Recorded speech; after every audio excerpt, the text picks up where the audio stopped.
빈약해진 우리들의 관계를 업 시켜보는 시간이죠. 모든 것에 대한 관계 맺기의 달인 이다영 작가님 어서 오세요. 안녕하세요. 그리고 도시와 농촌의 관계 업을 꿈꾸는 도농관계의 달인 농촌사회학 연구자 정은정 작가님 모셨습니다. 어서 오세요. 네, 안녕하세요. 정치 얘기를 하다가 갑자기 전환이 제가 쉽게 잘 될까. 오늘 관계업 코너 제목이 낯설지 않은 일들입니다. 아까도 그 관련 내용이 나왔는데 LH 직원들의 신도시 투기 사건으로 지금 나라가 정말 뒤집혔다는 표현이 맞는 것 같은데요. 정 작가님께는 좀 낯설지 않은 일일까요, 이게? 뭐 그냥 농촌에서는 워낙 그냥 비일비재한 일이죠. 그러니까 내가 농사를 짓고 있는데 이 땅 주인의 얼굴을 못 보는 경우가 꽤 있어요. 그러니까 외지인들이 주로 많은 거죠. 그리고 특히 뭐 이제 경기도권이나 뭐 그리고 세종시처럼 어떤 특별시 혹은 강역시 주변에는 뭐 이런 농지 투기가 뭐 비일비재한 거고, 그래서 저한테는 낯설지 않은 일이었습니다. 예. 그렇다고 분노를 안 하는 건 아니고요. 네. 이번에 투기 대상이 된 땅의 99%가 농지라는 얘기도 있는데 농촌에서는 실제 어떤 얘기가 지금 나오고 있는가요? 혹시 들은 얘기가 있으신가요? 지금 이제 뭐 그런 것 같아요. 이 투기의 어떤 그런 뭐죠, 열받음 이런 거지만 농지 투기라는 그것도 굉장히 중요한 쟁점이라는 생각이 들거든요. 그러니까 뭐 농사를 짓고 그리고 거기 뭐 식량이든 채소든 얻어야 됐던 그 땅들이 오로지 이제 개발 수요만을 이제 기다렸던 그런 거죠. 그리고 뭐 99%까지는 아니겠지만 결국은 이제 저는 오늘 제가 말씀드리고 싶은 거는 그것은 곧 농지 투기였다, 이런 이야기를 좀 드리고 싶은 거죠. 예. 그러니까 이게 그냥 부동산 투기라고만 해버리면 사실은 우리나라에 예전부터 이제 뭐 부동산 아파트값, 집값 이런 거에 대한 논란이 너무 뜨겁게 펼쳐지고 있어서 그 관련된 내용 중 하나겠거니라고 그냥 넘어가는 분들도 많이 있을 텐데, 지금 말씀 주신 것처럼 이것은 우리나라 농지 정책에 대한 문제와도 직결돼 있다, 이런 관점이 분명히 저도 필요하다는 생각이 좀 있어요. 우리 헌법이 이제 경자유전의 원칙 이런 것을 명시하고 있습니다. 농사 짓는 사람이 농지를 가질 수 있어야 한다라는 원칙인데요. 이게 지금 현실과는 좀 다른 부분이 있죠. 많이 다르죠. 그 비농업인 소유의 면적 비율이 지금 가장 최근 통계가 2015년에 그 농촌경제연구원에서 이렇게 조사를 보게 되면 굉장히 보수적인 통계거든요. 그러니까 43.8%가 이제 외지인 소유라고 얘기를 하고, 실제로 농촌에 가면은 절반 이상이 다 남의 땅이다. 그리고 한 번도 얼굴을 못 본 대도시의 사람이래. 이제 이런 식으로 얘기를 하는 거죠. 근데 그나마 이제 농지법 자체가 한국의 그 농지법이 점점 완화되는 거거든요. 그러니까 비농업인, 농사를 짓지 않는 외부의 지주들이 소유하기 되게 쉬운 구조로 계속 늘려져 온 거죠. 뭐 변호사님 말씀하신 것처럼 이제 경자유전 원칙이 경자씨만 땅을 가져야 된다는 건데 경자들이 아니신 분들이 많이 갖게 되는 거죠. 근데 여기는 좀 현실적인 어려움도 있어요. 그 농촌이 워낙 고령화되고 후계농은 구해지지 않고, 그리고 이제 아무래도 우리나라는 아직까지 땅이 이용 중심이 아니라 소유 중심이거든요. 이거 내 재산이잖아. 내가 누구한테 넘기든 무슨 상관이야. 그래서 농민들에게도 조사를 해보면 나의 재산이다라는 인식이 훨씬 더 커요. 그리고 뭐 만약에 개발 이익이 생기면 이걸 사회적으로 이제 환수하겠다 그랬을 때 상당수가 다 반대를 하시죠. 그래서 앞으로는 이거 어떻게 될까? 그래서 이용 중심으로 옮겨와야 된다, 이런 이야기들은 하는데 난공불락이네요. 네. 우리 사회에서 부동산을 둘러싼 여러 가지 욕망, 그다음에 사회적인 분위기와 이 농지라는 것이 갖춰야 될 어떤 특수성, 이런 것들이 좀 충돌하는 지점이 아닐까라는 생각이 드는데요. 방금 말씀하신 그 비농업인 소유 농지 면적 비율, 이게 2015년 기준이면 그 이후에는 나오고 있는 게 없나 보죠? 이게 늘 좀 지적이 되는데요. 이 농지원부라고 해가지고 내가 이 농지를 소유했을 때 이제 어떻게 이 어떤 용도다라고 이렇게 밝혀야 되는 거죠. 국가 입장에서는 이 농지가 어떻게 이용되고 있는지를 파악을 해야 되는 아주 기초 자료인데 이 농지원부 등록이 한 70%밖에 되지 않는다고 해요. 그러니까 국가 입장에서도 아주 정확한 실태를 파악하고 있지는 못하는 거고, 다만 이렇게 좀 조사를 해보면 이번에 좀 핵심이 경기도 땅이어서 문제인 거잖아요. 아주 저 먼 땅보다는. 그래서 경기도나 그리고 어떤 개발 수요가 있는 데는 한 40%가 다 외지인. 그러니까 60% 정도의 사람들이 땅 근처에 살지 않는다라는 게 정부 통계거든요. 그렇다면 현실적으로는 훨씬 더 많은 사람들이 외지에 거주를 하고 있는 거죠. 경기도가 더 심하다. 네. 특히 더 심하다. 경기도 같은 경우에는 뭐 그 바보 아니고는 솔직히 말하면 수도권 주변은 분명히 땅값이 올라간다라는 거는 우리가 경험상 잘 알고 있죠. 예를 들어서 일산 신도시 그리고 분당 신도시 거기 다 농지였거든요. 그래서 벌써 뭐 70년대부터 오랫동안 땅을 사 놓으면 이건 언젠가는 대박이 터진다라는 것 정도는 다 알게 된 거고 뭐 경기도 같은 경우에는 이 부분에 대해서 정말 피할 수가 없는 거죠. 그리고 경기도에서 농사를 짓는다라고 생각을 하는 사람들이 이제는 많이 드물어진 거죠. 그렇다면은 농민이 없는가? 그건 아니거든요. 농사를 짓는 분들은 대부분의 임차농 상태. 그것도 사실은 되게 문제고요. 그러니까 이게 실질적으로 본인들이 그러니까 농민들께서 소유하고 있는 땅이 아니다 할지라도 그분들이 현재 삶의 터전이고 또 일터가 되는 곳에 가치가 올라간다. 그냥 막연하게 생각하면 그러면 결국 그분들의 삶도 같이 어느 정도 상승 효과가 있지 않을까? 이런 정말 막연한 생각을 가질 수는 있는 거거든요. 그러니까 뭐 개발 수요가 있으면 당연히 지가가 상승을 하죠. 그러려면 농사를 짓겠다고 결심한 임차농들에게는 임차비도 많이 내야 되는 거거든요. 뭐 멀리 찾을 필요도 없고 지금 제가 경기도 남양주의 그 다산 신도시 지역에 사는데 저희 부모님이 거기서 땅을 빌려서 농사를 지셨거든요. 근데 개발 수요가 생기니까 땅값이 너무 올려가지고 점점점 자꾸 군벽진대로 갈 수밖에 없는 거죠. 그래서 경기도 농민들이 높은 지가 때문에 훨씬 더 큰 고통을 겪고 있죠. 임차농일 경우에. 지금 작가님의 가족이 네. 지금 경기도에서 남양주시. 네. 남양주시에서요. 거기가 다산 신도시 지역이 되면서 원래부터 오래전부터 이렇게 비닐하우스 지대가 있었고 지주들은 이제 그런 또 투기 수요를 목적으로 해서 땅을 사놨었고 그 땅을 빌려서 농사를 지었는데 이제 아파트가 들어오면 또 쫓겨나야 되고 뭐 그런 악순환들이 계속 발생하는 거죠. 뭐 땅값이 오른다 하더라도 그 땅 위에 살고 계신 분들의 삶의 수준이 같이 올라가지는 않는 것이 어떻게 보면 또 슬픈 모순인데요. 이라영 작가는 이번 사태 보면서 어떤 느낌 받으셨어요? 네, 저도 경기도에 지금 김포 신도시에 살거든요. 근데 이거 보면서 원래 이렇게 신도시 아파트가 가득 들어오기 전에 여긴 다 어떤 땅이었을까? 이 땅 주인들은 무슨 일이 있었을까? 막 이런 생각이 들고 좀 여러 가지 면에서 참 복잡한 이제 분노가 생기는데 이제 한 가지는 공공주택이 참 중요하잖아요. 우리가 주거복지라는 차원에서 어떤 사람들은 정말 그 LH에서 제공하는 임대 아파트에 들어가기 위해서 정말 많은 노력을 해야 되고 예, 그런데 이제 이런 그 내부자들이 직업 윤리를 어기고 이런 문제가 생김으로 인해서 사회적으로 LH 자체에 대한 어떤 불신임 이런 이미지를 만들 수 있다는 점 그게 굉장히 좀 우려가 되고 그런 면에서 좀 상당히 좀 유감스러운 일로 생각하고 있어요.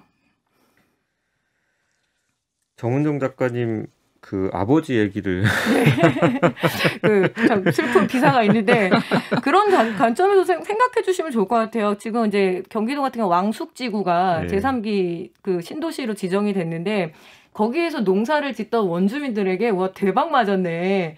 부럽다. 이런 이야기들 되게 많이 하거든요. 근데 평생 농사를 지으셨던 분이 그 땅값을 보상을 받아서 어떤 새로운 직업을 얻을 수가 있을까요?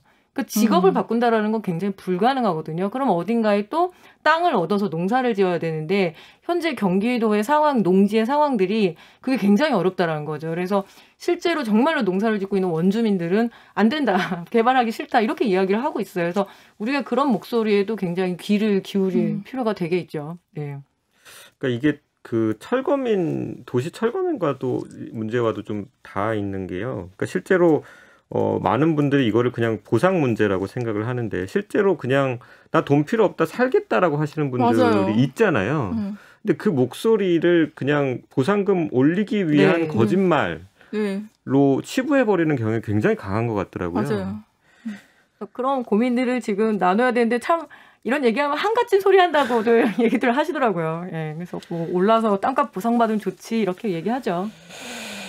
앞서서 이제 그 경자유전 원칙 이런 거에 대해서 말씀을 드렸는데 분명히 우리 헌법에는 명시되어 있는 것입니다. 근데 헌법을 이제 개헌하자라는 얘기가 나올 때마다 경자유전 원칙에 대해서도 여러 가지 얘기가 나오고 있습니다. 사실은 이거 이제 뺄 때가 된 게 아니냐. 네. 그 논거들을 보면은 이게 그 지주 소장농 착취 관계가 있었던 이제 구시대적인 유물이다라는 얘기를 하시는 분도 있고, 이러한 원칙이 이제 농업 경영의 어떤 선진화 것을 저해하지 않냐라는 네. 얘기도 있는데, 그럼에도 불구하고 이 원칙이 분명하게 살아 있어야 하는 이유, 그리고 그것이 실질적으로 잘 유지될 수 있기 위한 어떤 해법, 어떤 게 있을까요? 뭐 제가 뭐 해법까지는 알 수는 없는데 확실한 건 그건 거죠. 귀농을 했을 때 귀농인들이 가장 크게 어려움을 겪는 거는 농지를 구하는 일이거든요. 동네에는 노는 땅이 많은데 그 땅을 얻을 수가 없다라는 거죠. 농사를 짓기를 원하는데 그러면은 소유 중심이 아니라 이용 중심으로 와야 된다는 거고, 많은 전문가들이 지적을 하는 건 뭐냐면 이 농지에 건물을 한번 올려서 우리가 이제 진짜로 농지가 다시 필요하네, 건물 부수고 농지로 전환을 할까, 100% 불가능하다라고 이야기를 하거든요. 그래서 뭐 농업 쪽에서는 식량 안보의 문제를 제기하기도 하지만 21세기에 지금 가장 큰 화두가 기후 위기잖아요. 그래서 어떤 생물 다양성이나 토양을 지켜야 되는 문제, 그런 어떤 생태적인 문제도 있기 때문에 조금 지속 가능성의 문제, 그리고 식량 안보의 문제, 그리고 거기에 사는 사람들의 삶의 문제, 그래서 이렇게 좀 다양한 국면으로 생각할 필요가 있죠. 네.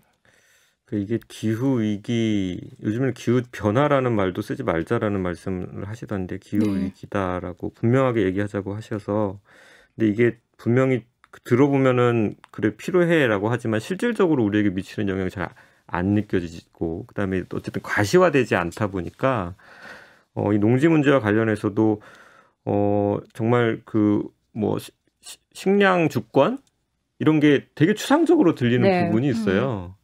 그래서 이거를 실질적으로 어떻게 그 필요성을 효과적으로 좀 설명할 수 있을까? 이런 문제가 결국에는 이 문제를 가지고 고민하시는 뭐 학계에 계신 분들이나 활동을 하시는 분들의 고민인 것 같은데, 제가 이 문제 터지고 나서 농지법을 한번 살펴봤는데요.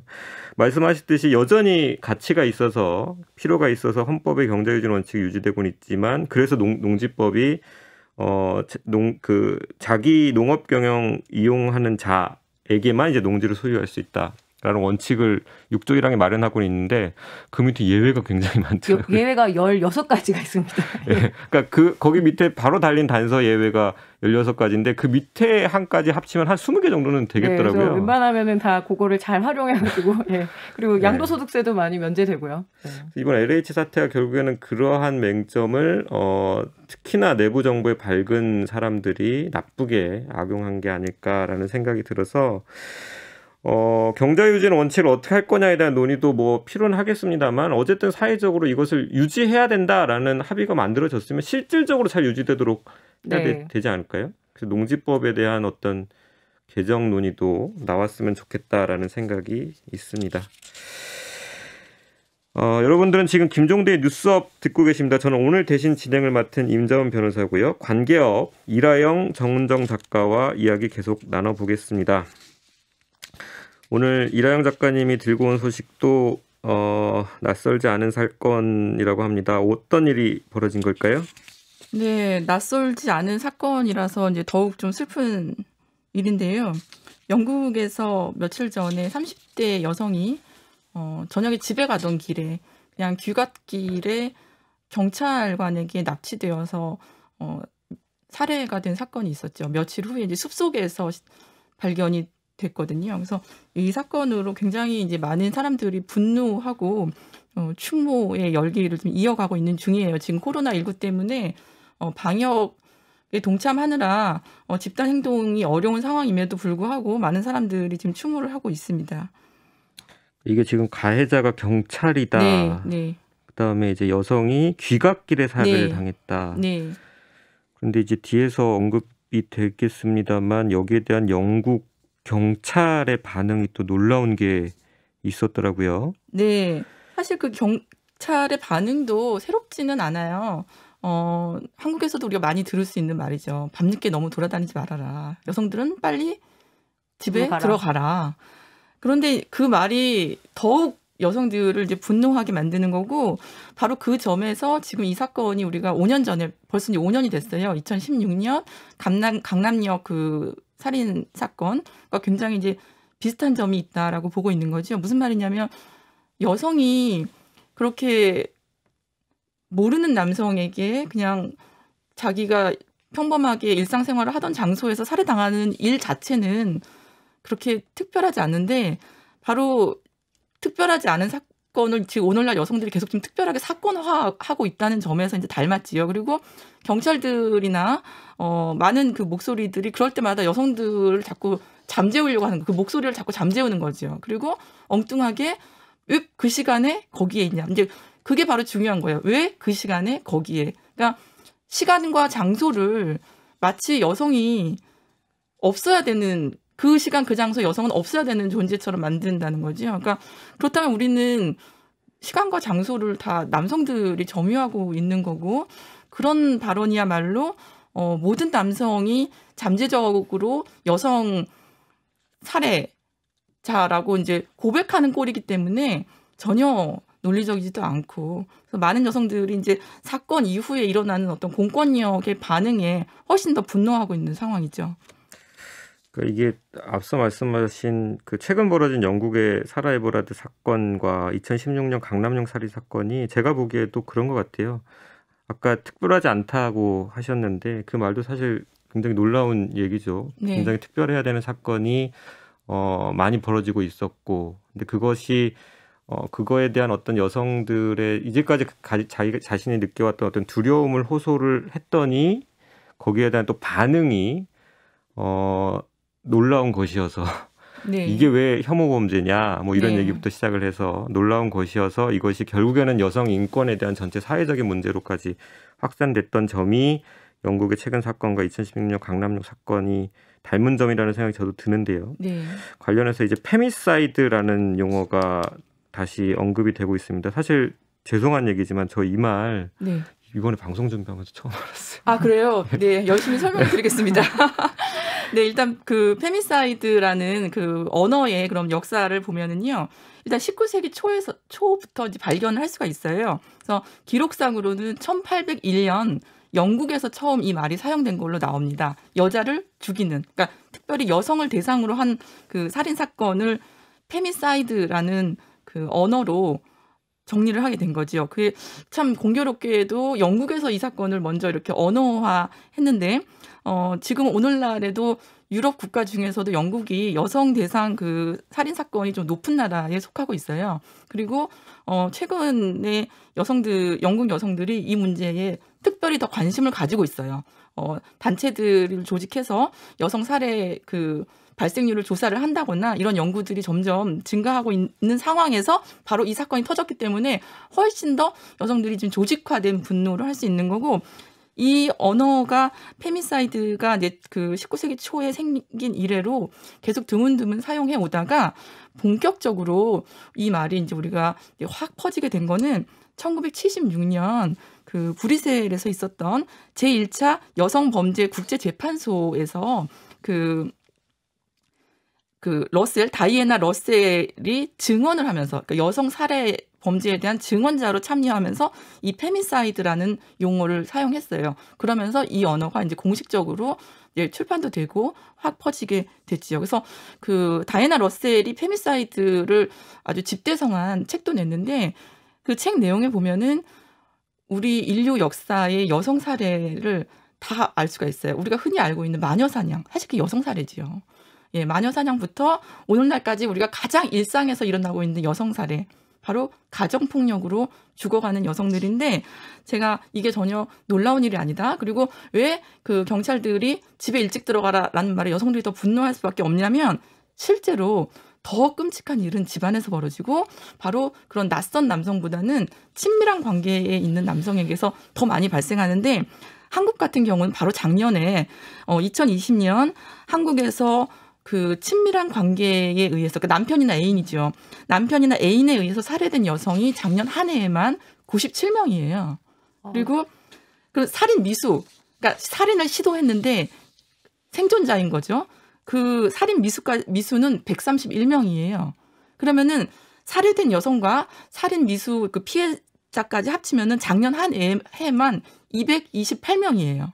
다시 말해서 자 오늘 한 명의 여성이 한국에서 남편에게 살해당하면 내일은 다른 한 명의 여성이 살인 미수로 간신히 목숨을 구하고 하루 좀 쉬었다가 다시 또 이런 식인 거죠. 굉장히 끔찍한 일이에요. 그렇기 때문에 여성들에게 일찍 집에 가라?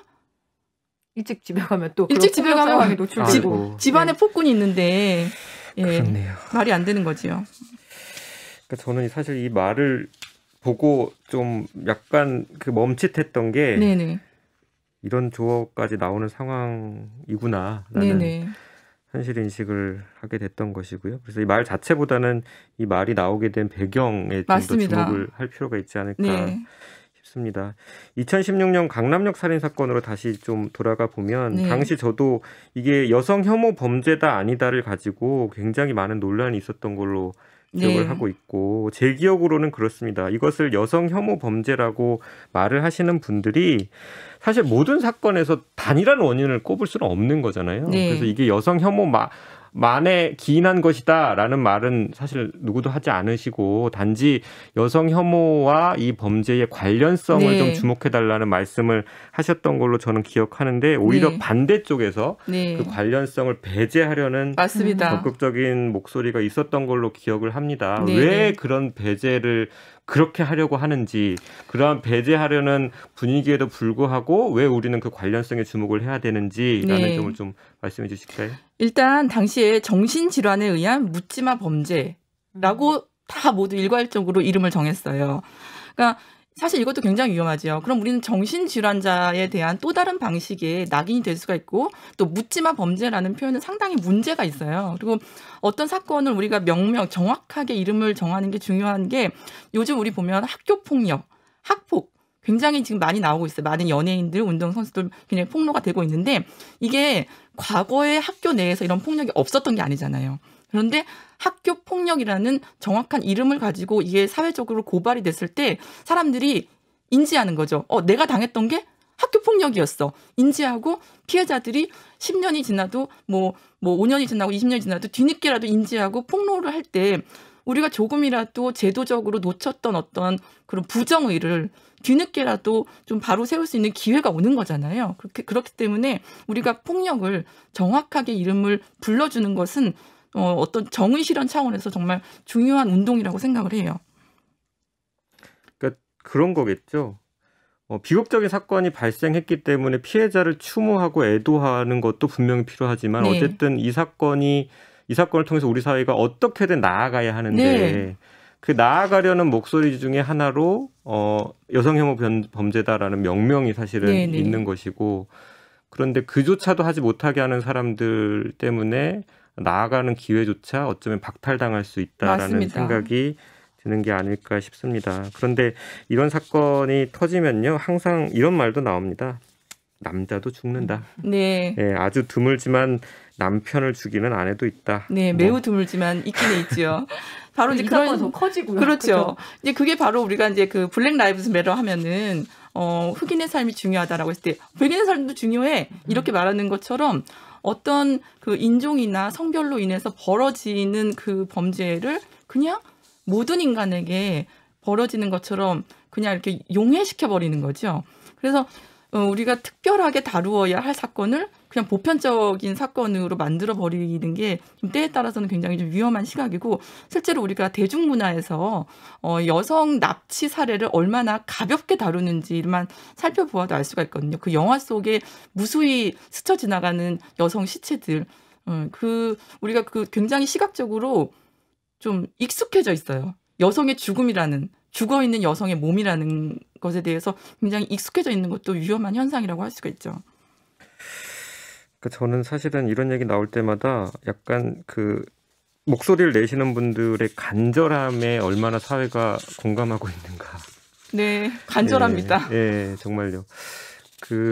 뭐 노동인권 문제나 여성인권 문제나 그 지점이 사실 항상 저는 좀 중요하게 느껴지던데, 영국의 사라 에버레드 사건과 2016년 강남역 살인 사건의 또 다른 닮은 점이라면 사회적으로 대대적으로 이어지고 있는 추모 열기 같습니다. 지금 네. 영국에서는 어떤 이야기들이 나오고 있나요? 일단 아까도 말했다시피 그런 말도 안 되는 경찰들의 발언이나 이런 것들에 지금 강력하게 저항하고 있고 모이지 말라고 해도 지금 모이고 있어요.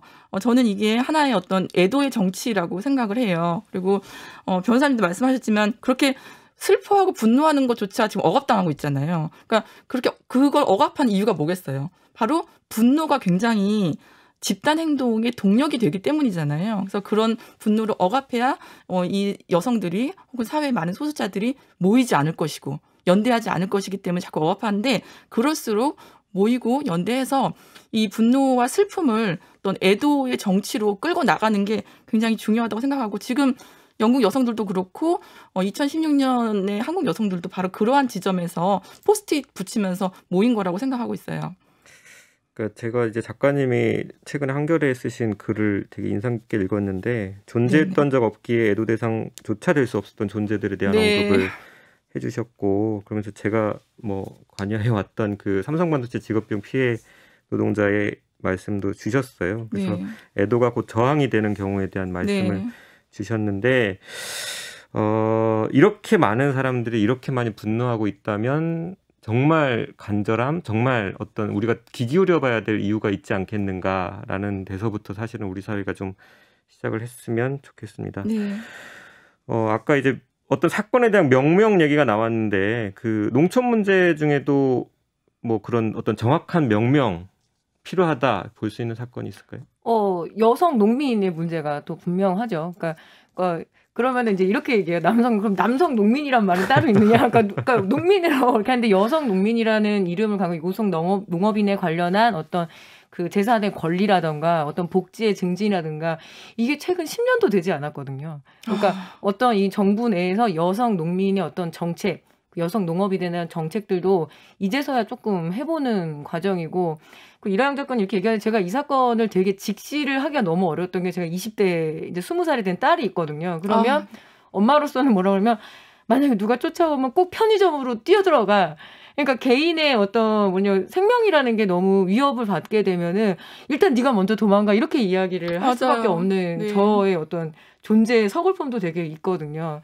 생각해보면 묻지마 살인도 아니잖아요. 그렇죠. 콕 집어 살인이었던 거잖아요. 그래서 저도 이런 부분에 대해서는 너무 슬픕니다. 아이고, 지금 말씀 들으니까 저는 그런 생각이 들어요. 저는 어렸을 때부터 한 번도 그런 얘기를 부모로부터 들은 적은 없어요. 네.